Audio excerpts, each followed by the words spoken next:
2 years ago today, a young man with a gun fired a bullet at the head of a congresswoman in Tucson, Arizona, killing 6 people around her. And today, in the wake of that massacre in Newtown, Connecticut, Gabby Giffords and her husband, former Space Shuttle Commander Mark Kelly, came forward to announce they are ready to take action, saying in 2 years, quote, Congress has done something quite extraordinary, namely nothing at all.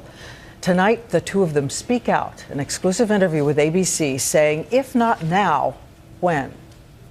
It was 2 years ago that a vibrant, passionate congresswoman met her constituents in a grocery store parking lot. In just 45 seconds, a young man with a semi-automatic shot 19 people, 6 dead, including a 9-year-old little girl. In the 2 years since, it's estimated more than 57,000 adults and 5,000 children have died from a gun in the United States, including the 20 children in Newtown, Connecticut, killed by a weapon that fired 6 bullets a second. Last week, Giffords and Kelly went to try to console the families. First couple that we spoke to, Dad took out his cell phone and showed us a picture of his daughter, and I just about lost it. You know, how did we get to the point where 85% of the children in the world that are killed with guns are killed in the United States? That is a sobering statistic. 85%. So that's what changed for you? Yes. You told me before when I said, are you angry? You said no. It's life. Do you still feel that way? No. Do you get angry sometimes? Yes. It's complicated. They say it is now time for action, common sense change, led by gun owners, too. You have a gun. Yes, You still have a Glock. Yes. Gabby and I are both gun owners. We are strong supporters of the Second Amendment. So it is the common sense consensus you're going for. We are, and I think most gun owners are in the same camp with us. So their group is called Americans for Responsible Solutions, and it will become a political action committee to spur Congress on questions of mental health, high-capacity gun magazines, and background checks on purchases of guns.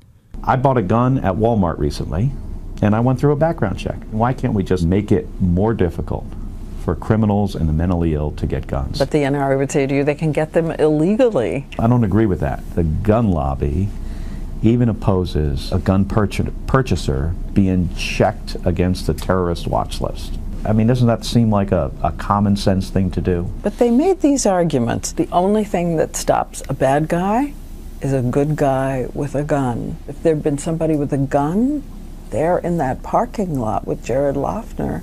There was.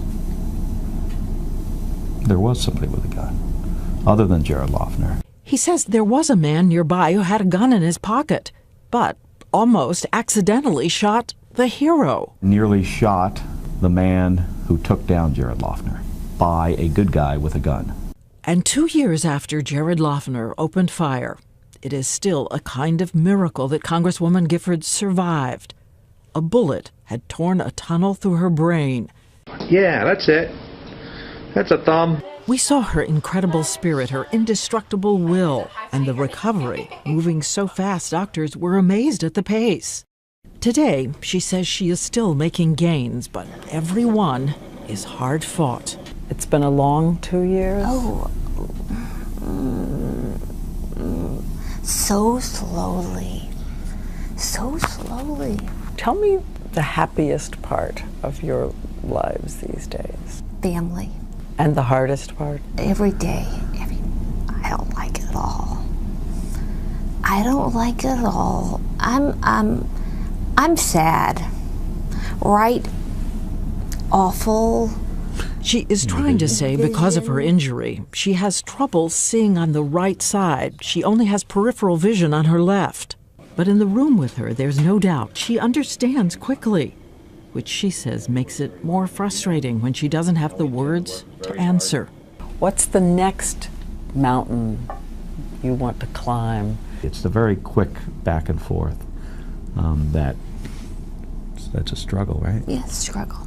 Because it's still, you think it, yes. You can't say it. Not nice. But if anyone can will herself up a mountain, it's Gabby Giffords.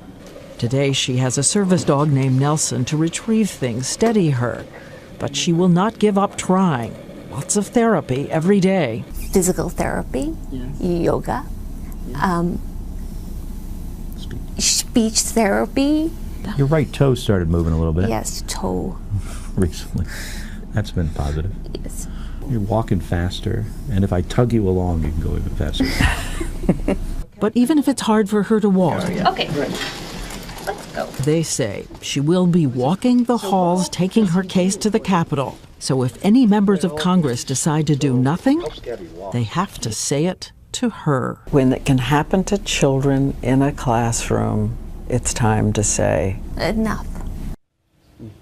Former Congresswoman Gabby Giffords and Mark Kelly. Now, we're to bring in ABC's chief White House correspondent, Jonathan Karl, to bring us up to date on White House action. Where does it stand, John? Well, let me tell you, first of all, the White House welcomes what Gabby Giffords is doing here. They will need all the help they can get. The vice president is launching this effort to bring together a program on gun violence, and I am told now that the National Rifle Association will be part of the meetings held this week at the White House with Vice President Biden. That's a big deal, Diane. We have never seen the NRA at the White House, the Obama White House. And how soon could we see something actually take place? Well, they are saying that they will have recommendations from the vice president within 3 or 4 weeks, maybe even earlier. And Diane, they may act well before Congress gets around. The president can act by executive order on some things, including what you heard Mark Kelly talking about, the issue of background checks and streamlining those background checks. Not going as far as he wants to go, but improving the process. All right, John Karl in New York, and thanks so much for bringing us up to date.